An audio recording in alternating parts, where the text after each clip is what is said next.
अस्सलाम वालेकुम दोस्तों। तो ये मैंने एमफिल और पीएचडी में जो यूनिवर्सिटी ऑफ सिंध में एडमिशन हो रहे हैं उसके लिए वीडियो अपलोड की थी। तो कुछ दोस्तों ने कमेंट्स किए कि जो प्रिपरेशन है एंट्री ट्रेस की एमफिल और पीएचडी के लिए, तो उसके हवाले से भी कुछ शेयर करें। तो आइए आज हम इसी हवाले से डिस्कस करते हैं। यूनिवर्सिटी ऑफ सिंध ने एक सैम्पल पेपर शेयर किया है, तो उसी को हम रेफरेंस बना के और डिस्कस करेंगे कि किस तरह से एमफिल और पीएचडी टेस्ट के लिए प्रिपरेशन की जाए। तो दोस्तों देखिए, यहाँ पे जो सैम्पल पेपर शेयर किया गया यूनिवर्सिटी ऑफ सिंध की तरफ से 2024 एमफिल पीएचडी एंट्री टेस्ट के लिए, तो उसमें टोटल 4 पार्ट्स हैं। जो फर्स्ट पार्ट है वो इंग्लिश होगा, दूसरा क्वांटिटेटिव रीजनिंग होगा, तीसरा एनालिटिकल रीजनिंग और चौथा होगा सब्जेक्ट नॉलेज।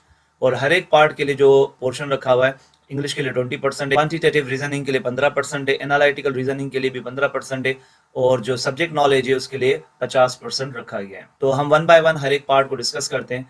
तो बताया गया कि जो इंग्लिश पार्ट होगा उसमें जो 20% क्वेश्चन होंगे उनमें वोकेबलरी के क्वेश्चन होंगे, ग्रामर होगी और रीडिंग कम्प्रिहेंशन होगी। इसी तरह क्वांटिटेटिव रीजनिंग में जो क्वेश्चन आएंगे, अर्थमेटिक लॉजिक होगी, परसेंटेज और रेशियो के क्वेश्चन होंगे, अलजेब्रा और ज्योमेट्री होगी, डेटा प्रोसेसिंग और बेसिक स्टैटिस्टिक्स होगी, और डेटा इंटरप्रेशन, ग्राफ एनालिसिस के कुछ क्वेश्चन होंगे। और इसी तरह से जब हम आगे बढ़ते हैं तो एनालिटिकल रीजनिंग में हमें बताया जा रहा है कि analytical reasoning section is design to assess candidates analytical skills, mental sharpness and situational processing skills। यानी आपको कुछ सिनेरियो टाइप क्वेश्चन दिए जाएंगे और उसके बाद सवाल होंगे जिनके आपको जवाब देने हैं। और जो सब्जेक्ट नॉलेज 50% है, तो अगर आप कंप्यूटर साइंस एमफिल या पीएचडी में अप्लाई कर रहे हैं तो आप कंप्यूटर साइंस के हवाले से आपसे सवाल पूछे जाएंगे 50%। अगर आप केमिस्ट्री में अप्लाई कर रहे हैं तो केमिस्ट्री के सब्जेक्ट के क्वेश्चन होंगे, अगर आप फिजिक्स में अप्लाई कर रहे हैं तो फिजिक्स के क्वेश्चन होंगे। तो इस तरह से 50% को कवर किया जाएगा। तो आइए नीचे अब डिस्कस करते हैं। जो सैम्पल पेपर दिया हुआ है उसमें कुछ क्वेश्चन भी दिए गए, किस तरह के क्वेश्चन होंगे। तो इंग्लिश सेक्शन के लिए यहाँ पे हमारे पास जो फर्स्ट क्वेश्चन दिया है, choose the word most similar in meaning to the capitalised ones. तो यानी जो कैपिटल लेटर्स में उनसे जो सिमिलर वर्ड्स इन 4 ऑप्शंस में सिलेक्ट करें। एक्सेंचुएट जो है हमारे पास वर्ड है, तो इसका जो जवाब होगा एम्फेसाइज होगा। तो यानी कुछ सवाल ऐसे होंगे जिसमें आपको सिनोनिम एंटोनिम्स को देखना होगा।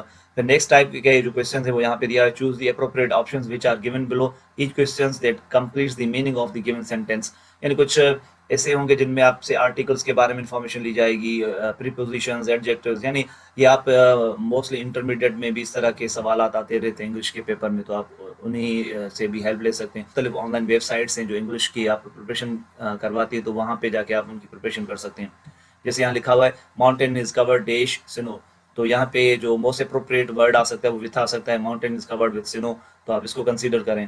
और इसी तरह से फिर अगर हम नीचे आगे बढ़ते हैं तो एक जो कैटेगरी है क्वेश्चन की इंग्लिश में, वो ये है कि read the following passage and answer the question which follow. तो इस तरह का जो क्वेश्चन है अक्सर इंग्लिश के जो पेपर्स होते हैं उसमें आ रहा होता है कि एक पैसेज पढ़ना होता है और पैसेज के बाद डिफरेंट हमारे पास सवाल होते हैं और इसी पैसेज में से हमें उनके जवाब ढूंढ के और जवाब देने होते हैं। तो आई थिंक ये बहुत कॉमन है और आपके लिए इजी होगा। तो आप इतना बड़ा पैराग्राफ में नहीं पढ़ रहा, वीडियो बहुत लॉन्ग हो जाएगी, तो इस पैराग्राफ को पढ़ें और फिर आप इन सवालों को पढ़ के और यहाँ से एक्यूरेट जवाबात देखें। और इसके अलावा इसी तरह की फिर डिफरेंट जो आपके पास मैंने कहा इंग्लिश की वेबसाइट्स हैं इंग्लिश प्रिपरेशन की, वहाँ जाके इस तरह के पैराग्राफ्स को पढ़ें और उनके जवाबात देने की कोशिश करें ताकि आपकी प्रैक्टिस हो जाए। चलिए आगे बढ़ते हैं और नेक्स्ट अब हम आते हैं क्वांटिटेटिव रीजनिंग सेक्शन में। तो यहाँ पे देखें डिफरेंट सवाल आते हैं और उनमें आपके पास 4 ऑप्शंस दिए हुए हैं।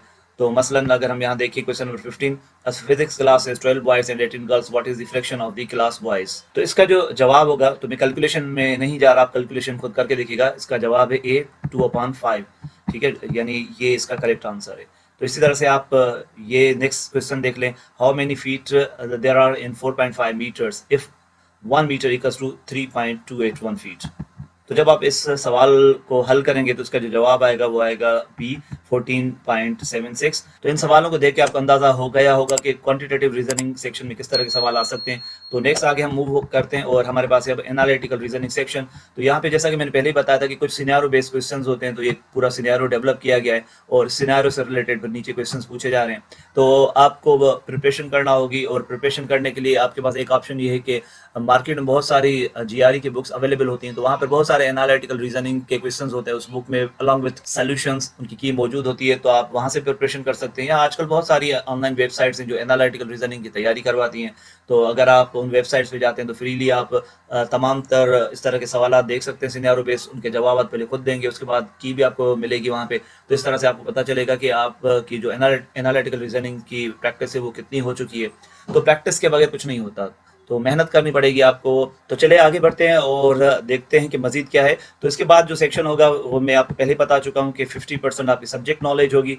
तो सब्जेक्ट नॉलेज के लिए तो आप पहले ही काफ़ी सारे टेस्ट दे चुके होंगे, ठीक है ना। तो उसमें आपको पता है कि आपके सब्जेक्ट से रिलेटेड एमसीक्यूज आते हैं और फिर 4 ऑप्शंस अवेलेबल होते हैं हर सवाल के बाद, जिनमें से बेस्ट जो भी आंसर हो आपको सिलेक्ट करना होता है। तो नेक्स्ट ये मैं आपके साथ शेयर कर दूं जो आंसर शीट होती है।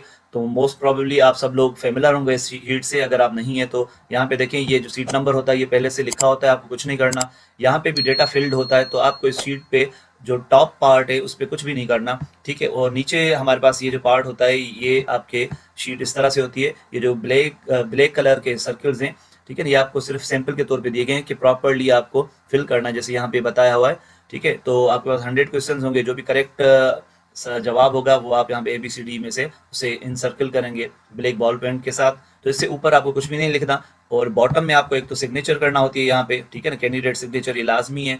आप अपने इन्विजिलेटर को ज़रूर कहें कि वो साइन करे, ये भी इन्विजिलेटर की सिग्नेचर भी लाजमी है। और जिस ब्लॉक में आप बैठे हैं उस ब्लॉक का नंबर देना भी लाजमी है। और एहतियात ये करनी है कि इस शीट को फोल्ड नहीं करना, और कोशिश करें कि पसीना वगैरह इस शीट को ना लगे, क्योंकि जो मशीन रीड करेगी इस शीट को, तो अगर आप इसे फोल्ड करेंगे तो वहाँ पे हो सकता है थोड़ा सा मसला हो। और यहाँ पे एक और ख्याल रखना है कि सर्कल्स प्रॉपरली फिल करने हैं, अदरवाइज हो सकता है अगर इनकम्प्लीट सर्कल फिल करेंगे या आप एक्स्ट्रा फिल कर देंगे तो फिर वो आपका जवाब गलत हो सकता है। तो इस चीज़ का भी आपको ख्याल रखना है। तो उम्मीद है आज की वीडियो आपको अच्छी लगी होगी। अगर वीडियो पसंद आई हो तो लाइक और शेयर करना मत भूलिएगा। और अगर अभी तक आपने इस चैनल को सब्सक्राइब नहीं किया तो सब्सक्राइब बटन पे क्लिक करें और बेल आइकन पे क्लिक करें, ताकि मेरी हर नए आने वाली एजुकेशनल एंड इन्फॉर्मेटिव वीडियो आप तक टाइमली पहुंच सके। अगर इसके अलावा आपके पास कुछ सवाल हैं जो आप पूछना चाहते हैं फिर PhD टेस्ट के बारे में, तो वो आप कमेंट्स में मेंशन करें। मैं कोशिश करूंगा कि आपके तमाम तर क्यूरीज का मैं टाइमली जवाब दे सकूं। अपना बहुत सारा ख्याल रखिएगा। Take care. अल्लाह हाफिज़।